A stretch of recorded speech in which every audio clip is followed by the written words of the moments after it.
णमोऽर्हन्ताडं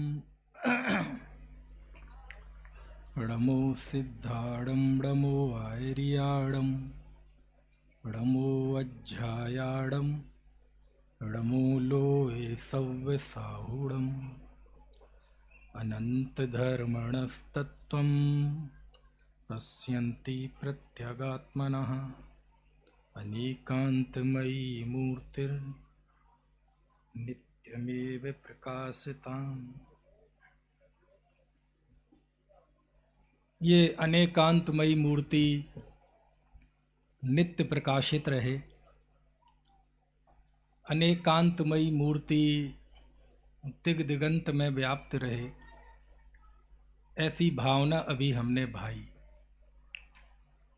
ये पंच कल्याणक प्रतिष्ठा महोत्सव, ये अनेकांतमयी मूर्ति हमारे अंदर प्रकट हो और लोक में प्रकट हो, इसी भावना से इसका आयोजन किया जाता है। भगवान अभी गर्भ में है, कुछ देर बाद उनका जन्म होने वाला है, और जब उनका जन्म होगा तो सभा में क्या उल्लास होगा, कैसे हम उछलेंगे कूदेंगे, वो तो अभी कुछ देर बाद देखेंगे। लेकिन जन्म के पहले 40-45 मिनट कुछ तत्व चर्चा कर लें। हालांकि जिस तरह की ये सभा है, जैसे लोग मेरे सामने बैठे हैं, सब चिर परिचित विद्वत समाज, और खड़ेरी तो वैसी विद्वानों की नगरी है, उस हिसाब से मुझे समय सार की कोई गाथा, कोई सूक्ष्म चर्चा लेनी चाहिए, ऐसा रीति रिवाज कहता है। लेकिन ऐसा मैं करूँगा नहीं। जब मैं पंडित टोडरमल जी के चरणों में गया मोक्ष मार्ग प्रकाशक ग्रंथ में, तो उनसे पूछा कि पंडित जी, व्याख्यान कैसा होना चाहिए, निश्चय का कि व्यवहार का? हम में से 99% लोग, हम में से मतलब आपकी नहीं कह रहा हूँ, कोई कहेगा व्यवहार का होना चाहिए, कोई कहेगा नहीं, बात तो निश्चय की होनी चाहिए। लेकिन हम आपकी नहीं मानेंगे, हम पंडित जी की मानेंगे। टोडरमल जी कहते हैं, वैद्य के पास तो अनेक औषधियां होती हैं। डॉक्टर साहब, क्या वैद्य ये सोच के बैठता है कि कोई भी मरीज आएगा उसे तो मैं यही दवाई दूंगा, एक ही दवाई दूंगा? और यदि ऐसा सोच ले तो क्या कोई मरीज उस डॉक्टर के पास जाएगा? कहते आपको रोग कौन सा है, आपको बीमारी कौन सी है, उसके हिसाब से हम दवाई देंगे। हो सकता है सामने 2 मरीज बैठे हैं और दोनों को बिल्कुल उल्टी दवाई दी जाए, एक को ठंडी, एक को गर्म, एक को वजन बढ़ाने की, एक को वजन घटाने की, एक का बीपी लो है, एक का बीपी हाई है। दोनों को दवाई कैसी दी जाएगी? बिल्कुल विरुद्ध। क्या कोई प्रश्न करता है कि ये कैसा वैद्य है?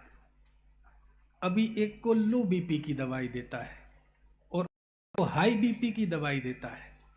दिमाग खराब है इस डॉक्टर का? बेटे, डॉक्टर का दिमाग खराब नहीं है। समझ में आया? क्योंकि ऐसा ही चलन है, यही विवेकपूर्ण है। टोडरमल जी कहते हैं कि ऐसे ही कोई निश्चित नहीं होता कि उपदेश निश्चय का हो कि व्यवहार का। वक्ता नब्ज देख के चिकित्सा करता है, वो ये देखता है इस समय ज़रूरत किस बात की है। यदि क्रिया का जोर है तो भेद विज्ञान का उपदेश देता है।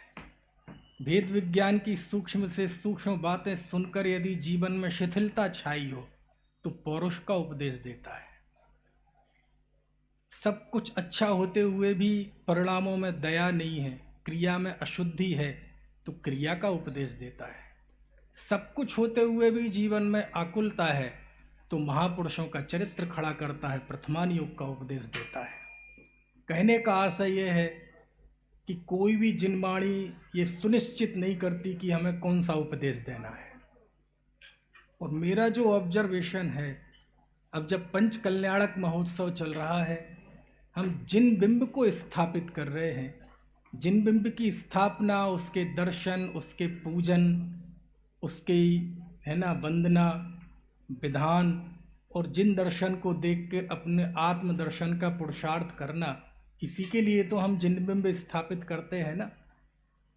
तो क्यों ना आज थोड़ी चर्चा इस जिन दर्शन पे ही कर ली जाए, क्योंकि हमारे अंदर जिन दर्शन को लेकर, जिन पूजन भक्ति प्रक्षाल को लेकर जिस तरह का उपेक्षा और जिस तरह की बेरुखी देखी जाती है, वो बड़ी दुखदाई होती है।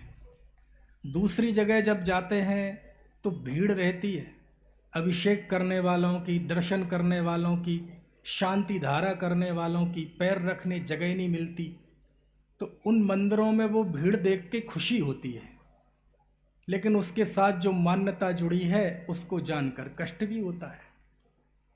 दूसरी जगह जाएं तो हमारे यहाँ मान्यता तो सही है, लेकिन ये देखकर कष्ट होता है कि करोड़ों करोड़ों रुपए के मंदिर बनवा रखे हैं, लेकिन कोई प्रक्षाल करने वाला नहीं है, कोई अभिषेक करने वाला नहीं है, कोई पूजन करने वाला नहीं है।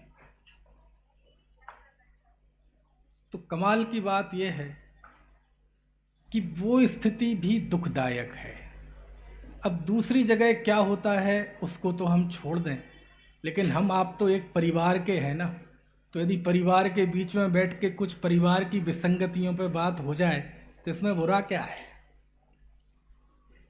हम जब सुबह पढ़ते हैं, शांति पाठ पढ़ते हैं, देव स्तुति पढ़ते हैं, विनय पाठ पढ़ते हैं, हम कितने गौरव से बोलते हैं, तुम बिन मैं व्याकुल भयो जैसे जल बिन मीन। क्या है इसका सुदर्शन जी? इसका अर्थ है कि हे भगवान, आपके बिना मैं ऐसे तड़फा हूं जैसे जल से निकलकर मछली तड़फती है। अब मैं आपसे प्रश्न पूछता हूं, क्या आपने मछली को तड़फते हुए देखा है? डायमंड जी, देखा है? यदि नहीं देखा, खुशी की बात है, वो कोई देखने लायक भी नहीं है। लेकिन जिसने जल से निकली हुई मछली की तड़फन देख ली होगी, तो या तो वह ये पंक्ति बोलना बंद कर देगा या इस पंक्ति का अर्थ समझ में आ जाएगा। क्या कह रहे हैं हम भगवान के सामने? अब पता नहीं झूठ बोल रहे हैं कि सच बोल रहे हैं। लिखने वाले ने तो वो पंक्ति बड़ी उत्कृष्ट भाव भूमि में लिखी है, लेकिन उस भाव तक हम पहुंच रहे हैं कि नहीं? क्या लिखा है? तुम बिन मैं व्याकुल भयो जैसे जल बिन मीन। हे भगवान, मैं आपके बिना कैसे? बेटे, मैं तो तुम्हारे सामने खड़ा हूं, क्योंकि आप मेरे सामने खड़े होके कह रहे हैं ना। भगवान के सामने हाथ जोड़कर ये कहा जा रहा है ना, तुम बिन मैं व्याकुल भयो जैसे जल बिन मीन। इसका मतलब ये बात, ये अनुभूति इस समय की तो नहीं है। ये किस समय की है? जब मैं आपके सामने नहीं था तब की बात है। अब मैं आपसे पूछता हूं, क्या आप जिन दर्शन के बिना कभी ऐसे तड़फते हैं?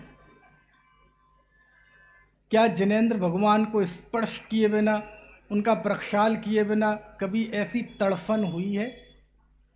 कितनी आसानी से बोल जाते हैं हम पाठ पढ़ते हुए, पावन मेरे नयन भये तुम दर्शते, पावन पाणी भये तुम चरणनी परसते, पावन मन है गयो तिहारे ध्यानते, पावन रसना माही तुम गुण गानते, पावन भई पर जाए मेरी भयो मैं पूर्ण धनी, मैं शक्ति पूर्वक भक्ति कीनी पूर्ण भक्ति नहीं बनी। पढ़ी है ना ये पंक्तियां सचिंद्र भाई? क्या है इनका अर्थ? पावन मेरे नयन भय, मेरे नयन पवित्र हो गए भगवान आपको देखकर।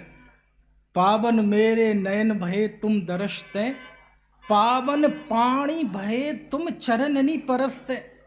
वाह, दूर खड़ा हुआ, पैंट शर्ट में बैठा खड़ा हुआ, भगवान के बिना वंदना किए केवल दूर से हाथ जोड़ने वाला व्यक्ति कह रहा है, पावन पाणी भये तुम चरणनी परसते। क्या अर्थ है इसका? कि हे भगवान, आपके चरणों को छूकर मेरे पाणी, पाणी मतलब हाथ, पवित्र हो गए। छुआ है? कितने लोगों ने भगवान को छुआ है? बताना कितने वर्ष हो गए? क्यों छुओगे तो प्रक्षाल करोगे, छुओगे तो अभिषेक करोगे, छुओगे तो शुद्ध वस्त्र पहनोगे। कितने लोग करते हैं जरा बताना? लेकिन कितने, जितने देखो 2 हाथ 4, यदि पूरी सभा से खड़े जाकर 10% हाथ होंगे। लेकिन गौरव से बोलता है, पावन पाणी भये तुम चरणनी परसते। हे भगवान, आपके चरणों का स्पर्श करके मेरे हाथ पवित्र हो गए। अरे तुमने छुआ है क्या चरणों को?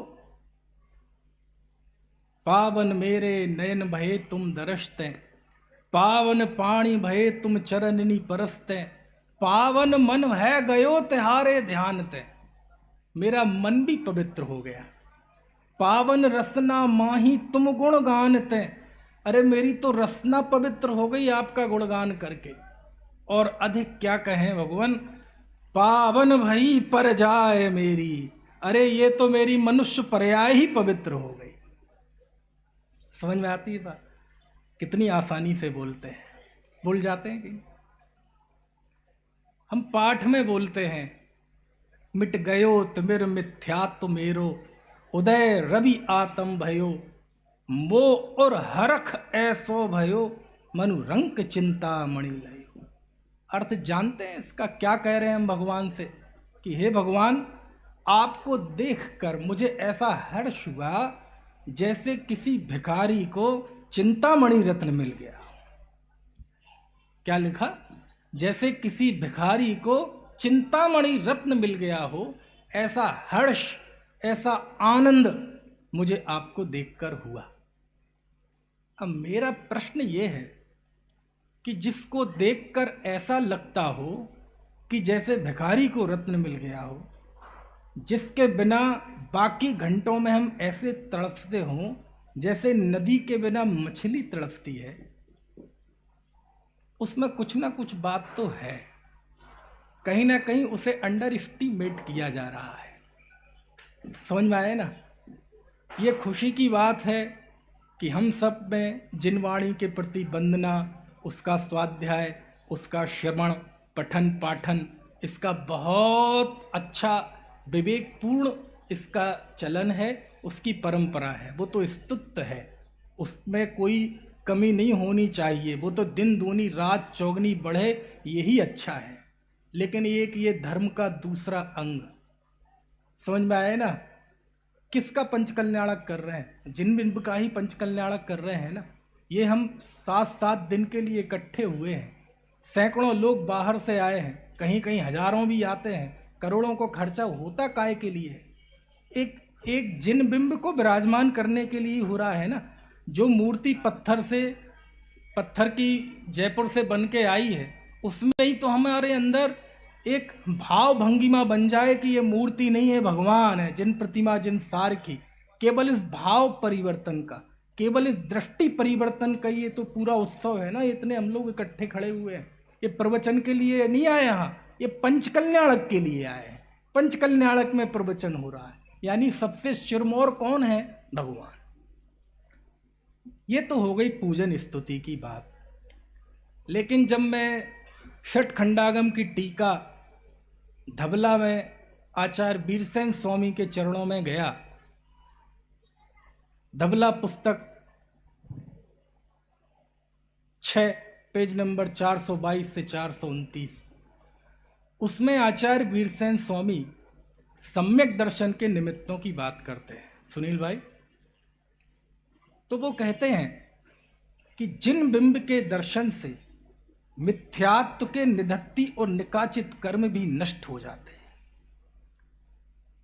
जब मैंने वो पंक्ति पढ़ी तो मैं बहुत देर तक सोचता रहा कि इस जिन मुद्रा में, इस जिनेंद्र देव की प्रतिमा में आखिर ऐसा है क्या कि जिसके लिए वीरसेन स्वामी कह रहे हैं कि जिनेंद्र देव के दर्शन से, उनके जिनबिंब के दर्शन से मिथ्यात्व के निधत्ती और निकाचित कर्म भी नष्ट हो जाते। इसका मतलब इसमें जरूर कुछ ना कुछ तो है, अन्यथा ऐसा संभव नहीं है।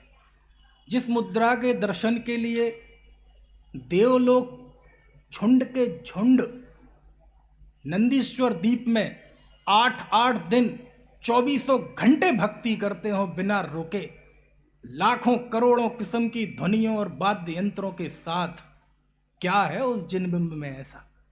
कुछ ना कुछ तो बात है, ऐसा नहीं हो सकता आगम के वचन केवल शिष्टाचार हों, केवल भावुकता बस कह दिए हों, ऐसा नहीं हो सकता। भक्ति में थोड़ा भावुकता का अंश होता है, लेकिन जब सिद्धांत ग्रंथों में जाते हैं और उसकी वो महिमा दिखती है तो मेरे जैसा आदमी फिर उस चीज को लेकर आगे नहीं बढ़ सकता। मैं थोड़ा ठहरता हूं कि आखिर ऐसा क्यों है। शास्त्र के लिए स्वाध्याय परम तप है, स्वाध्याय के जैसा कोई तप नहीं है, ये तो बातें आपने सुनी होंगी। लेकिन जिनेंद्र दर्शन, जिनेंद्र मुद्रा का दर्शन, जिन बिंब के दर्शन से भी बड़ा कोई उपक्रम नहीं है। क्यों?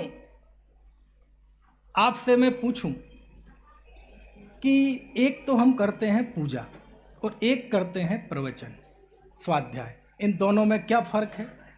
तो आपने फर्क सुना होगा कि हम भगवान का दर्शन पूजन करते हैं तो हम अपनी भगवान को सुनाते हैं, और जब हम स्वाध्याय करते हैं तो हम भगवान की सुनते हैं। उस स्थिति में हमें ऐसा लगता है कि यह स्वाध्याय ज़्यादा बढ़िया है, ठीक है, और वो वहाँ उस अपेक्षा से बात सही भी है। अब यहाँ आए, जब मैं तुलना करता हूँ एक स्वाध्याय की और जिन बिंब के दर्शन की, तो कुछ बातें निकल कर आती हैं। भाई साहब माधव जी, बहुत गंभीर बातें निकल कर आती हैं। तुलना करें जरा, अपन तो वो गुरुदेव ने तत्वाभ्यास करना सिखाया है तो यही करना चाहिए। तुलना करें जरा, जब पूजन और स्वाध्याय में तुलना कर सकते हैं तो एक बार जिनवाणी के स्वाध्याय में ये जो वाणी है और एक बार जिनबिंब में कर लें तुलना थोड़ी देर के लिए, क्योंकि जिनबिंब पंच कल्याणक है ना, ये श्रुत पंचमी नहीं है ना, समझ में आया? मुख्य गौण चलता है स्यादवादी के लिए। और जब मैं देखता हूँ तो मुझे ऐसी चीजें समझ में आती हैं कि तब पता चला कि वो क्यों लिखा कि जिन बिंब के दर्शन से मिथ्यात्व के टुकड़े टुकड़े हो जाते हैं। करें थोड़ी तुलना। पहली बार ये प्रयत्न कर रहा हूँ खड़ेरी की भूमि पर कुछ समझने की कोशिश करना, कुछ मैं करूँगा, कुछ आप करें, और बाकी फिर होनहार प्रमाण, क्योंकि 41 तो शास्त्रीय है, यहाँ 41 ही है ना, कुछ कम ज़्यादा भी हो सकते हैं। मेरे समझ से भारतवर्ष की कोई भी भूमि, कोई भी गांव ऐसा नहीं होगा जहां 41 शास्त्री हो। समझ में आया ना? जैसे ये अभी हमने एक कॉपी बनाई है अयोध्या नगरी की। आपको पता है अयोध्या नगर का विकास, उसका डेवलपमेंट, अयोध्या नगर का बिल्डर कौन था? इंद्र ने बनाई थी अयोध्या नगरी। समझ में आया ना? और मुझे तो बचपन के बिंब इस खतौली के हैं, खड़ेरी के मन में हैं, और तब लगता था कि ये खड़ेरी भी ऐसा ना हो वास्तव में किसी इंद्र के द्वारा बनाई गई हो। पूछो क्यों? ये बहुमानवाची शब्द है। ताली आली तो चलो बजा लो, लेकिन बजाओ तो ढंग से बजाओ। मतलब कई बार क्या होता है इन तालियों का गड़े, वैसे तो मैं तालियों आलियों पसंद नहीं करता। क्यों नहीं करता?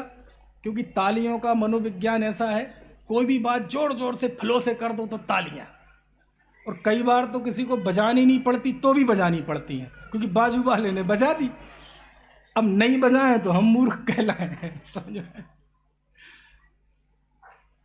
मुझे ये ध्यान है इस खड़ेरी के चित्र में, ये बालक के बराबर रहा होऊंगा, 8, 10, 12 साल का। ये मेरा ननिहाल है। यहाँ के घाटों में मैं नहाया हूँ, 2-2 महीने रहा हूँ।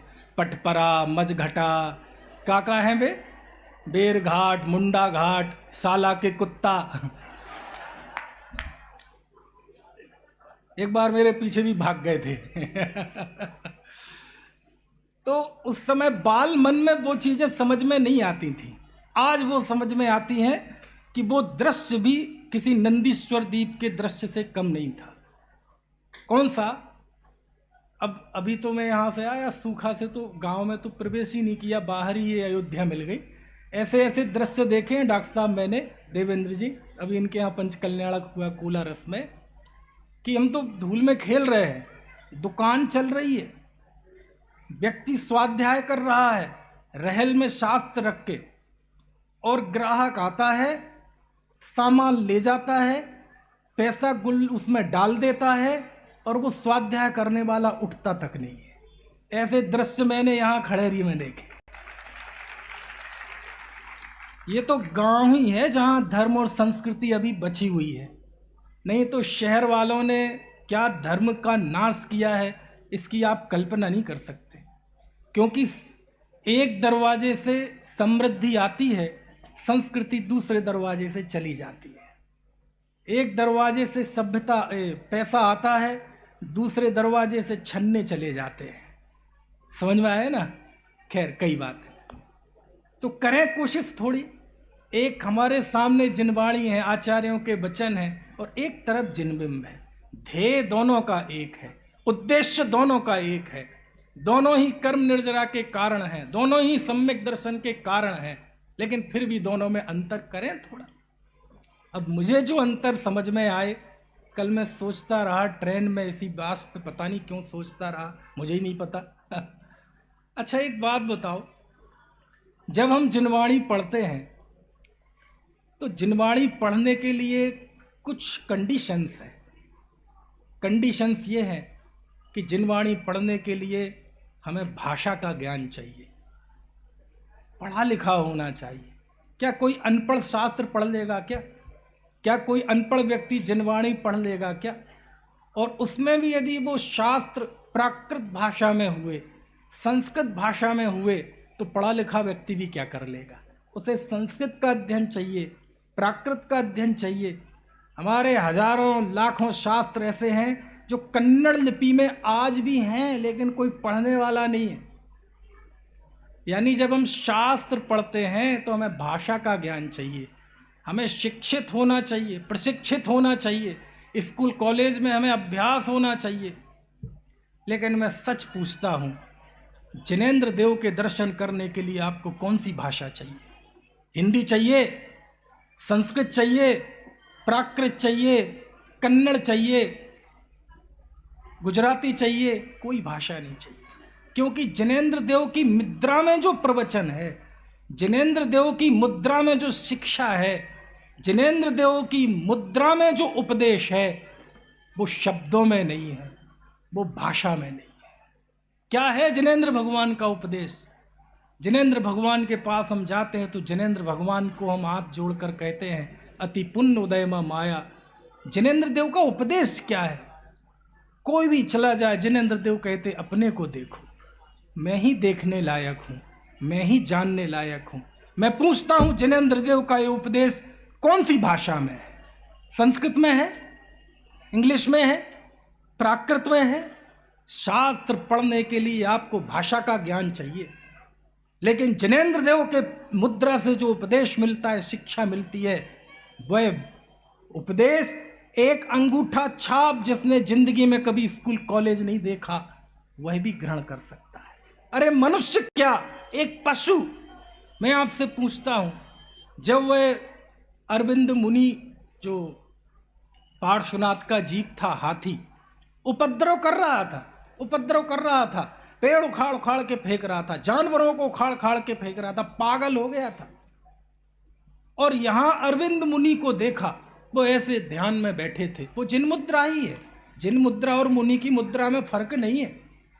उस हाथी ने जाकर क्या देख लिया उस मुद्रा में, और ज्यों ही उसने उस मुद्रा को देखा, पता नहीं उसकी परिणति पलटी और उसकी दृष्टि स्वभाव सन्मुख ढल गई, सम्यक दृष्टि हो गया, परिणति बदल गई, अप्रत्याख्यानावरण कर्म का नाश हो गया।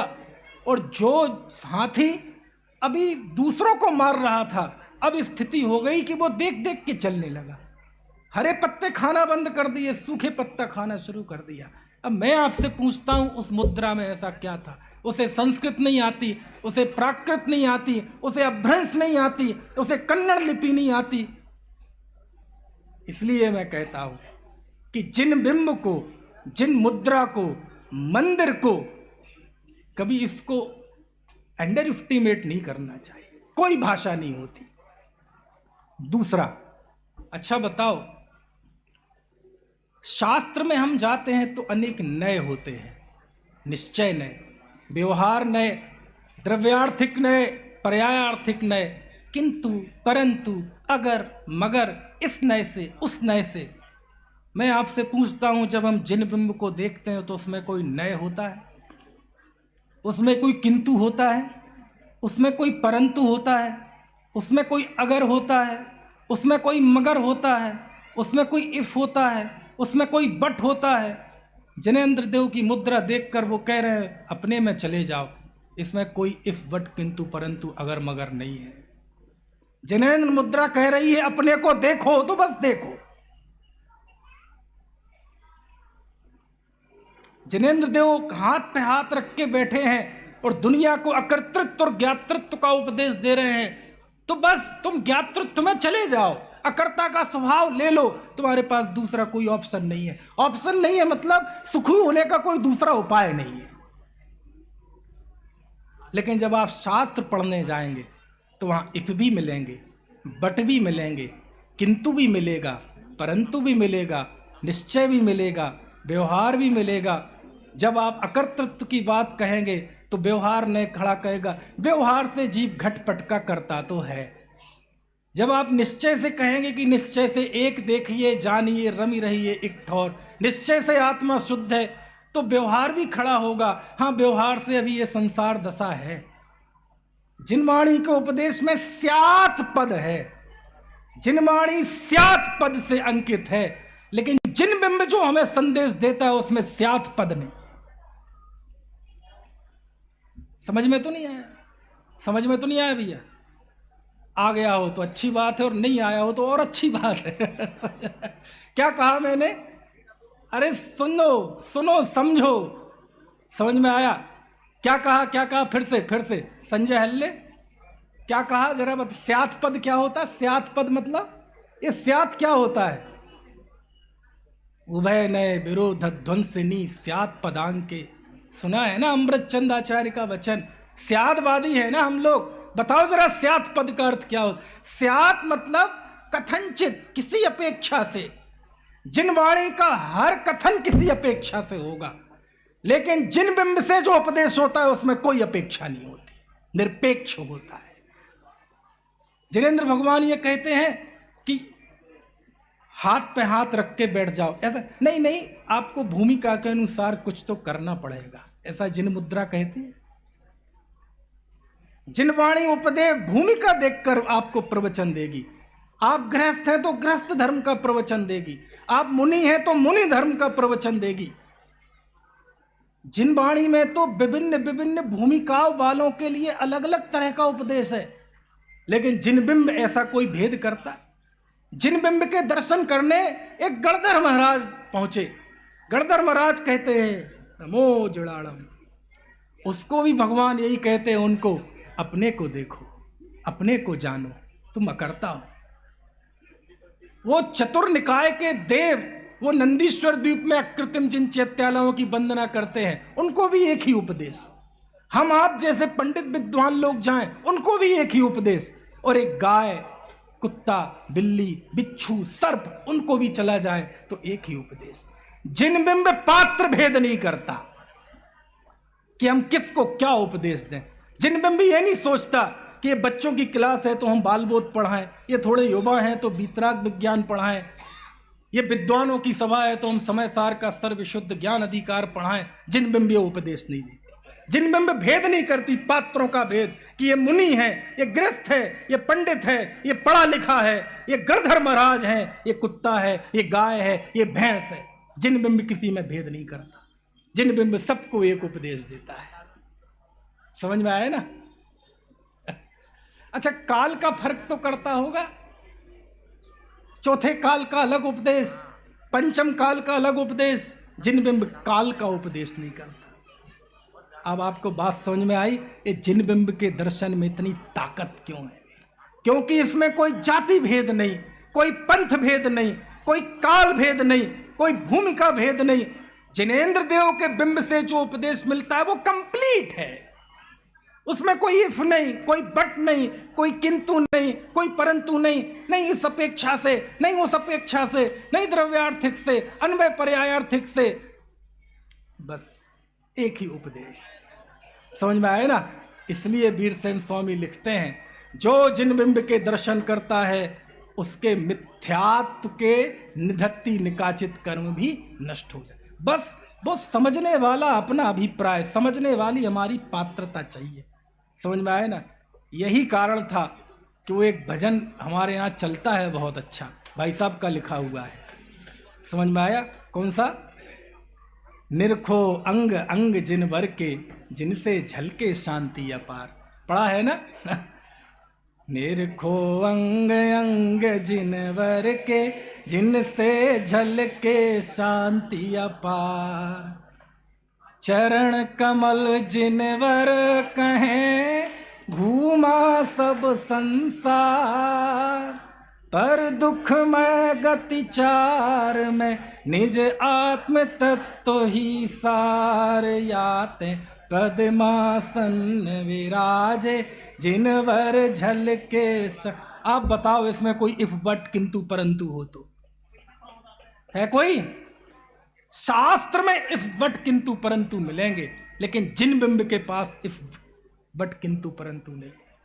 भगवान आपके चरण देखकर मुझे ऐसा लगता है कि आपने इन चरणों से चारों गतियां घूमी, लेकिन जब कहीं सुख नजर नहीं आया तो चलना बंद कर दिया और अचल हो गए।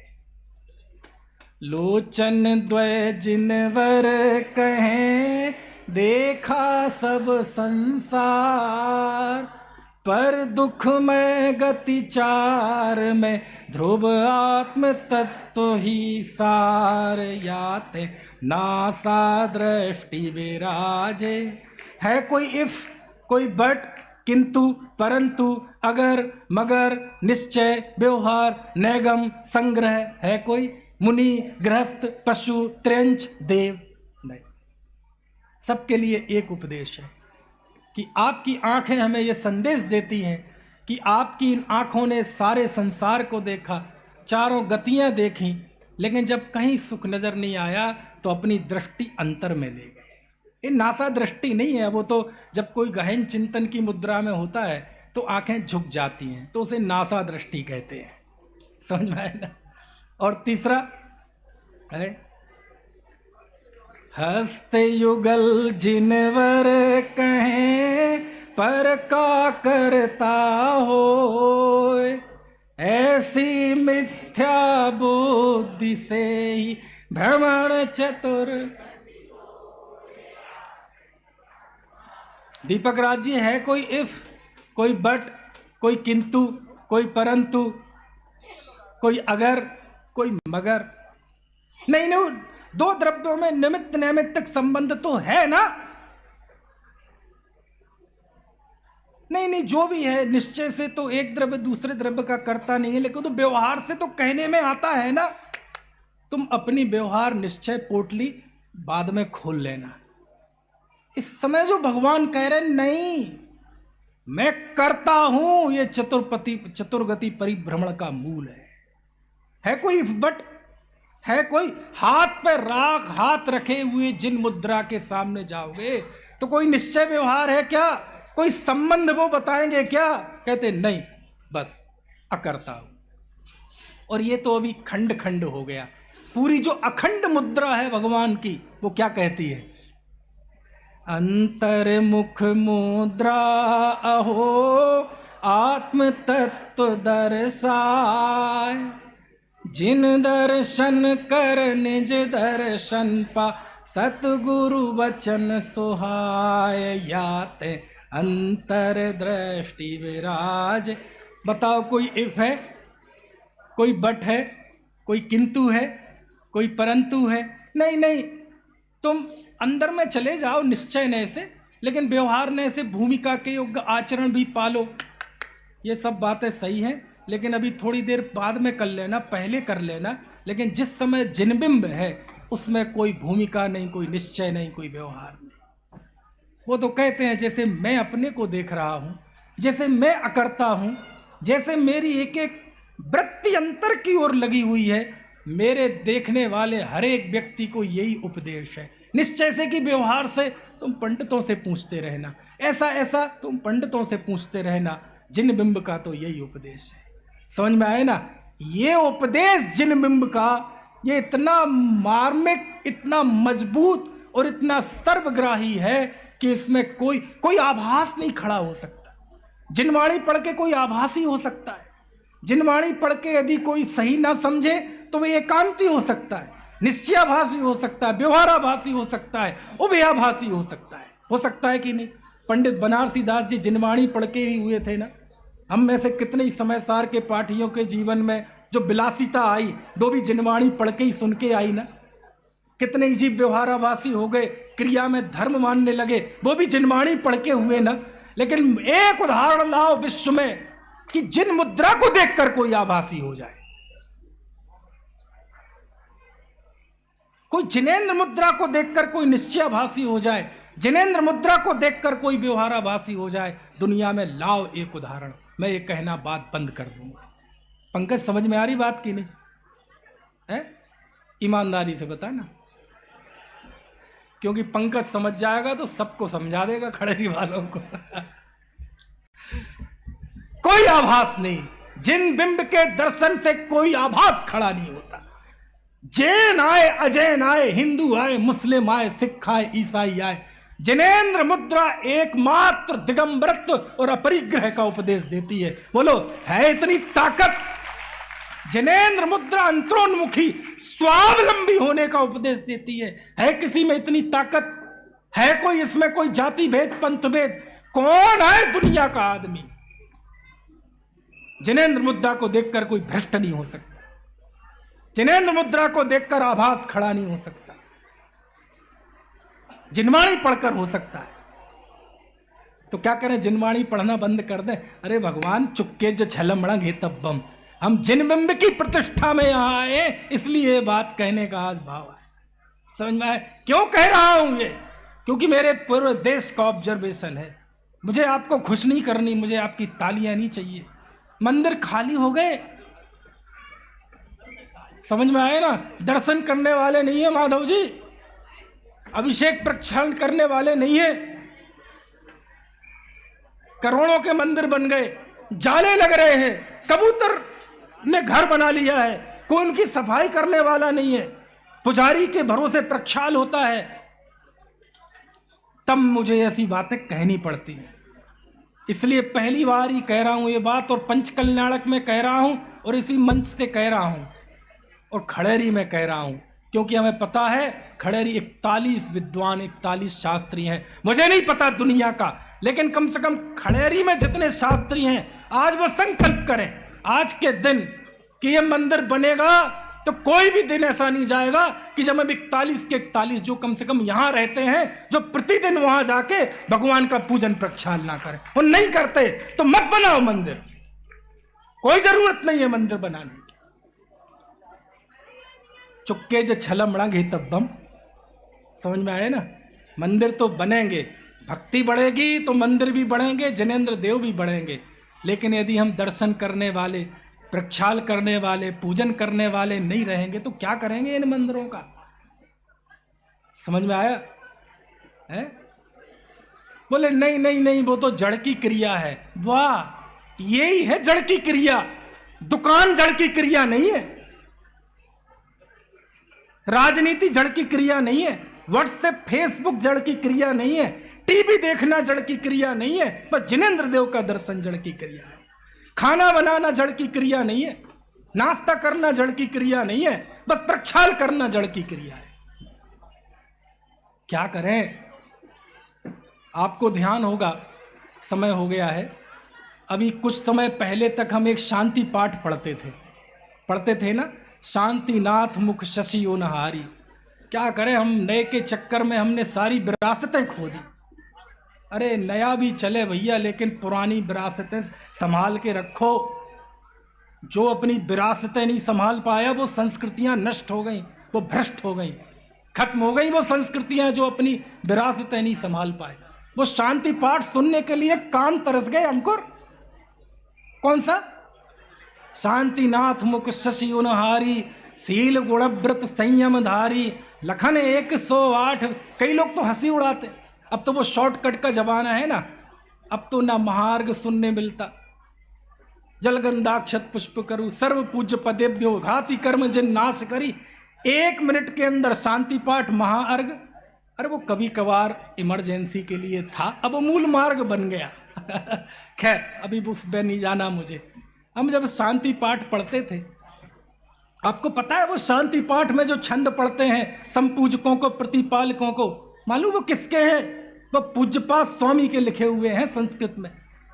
देवनंदी पूज्यपाद स्वामी जिनेन्द्र बुद्धि, ऐसा कहते हैं। कुंद कुंद देव एक बार विदेह क्षेत्र गए थे, लेकिन पूज्यपाद स्वामी के विषय में आता है कि वो तो विदेह क्षेत्र आते जाते रहते थे। मान्यता वह पूज्यपाद स्वामी आचार्य पूज्यपाद समाधि तंत्र के कर्ता, इष्टोपदेश के कर्ता, समझ में आया, सर्वार्थ सिद्धि के कर्ता।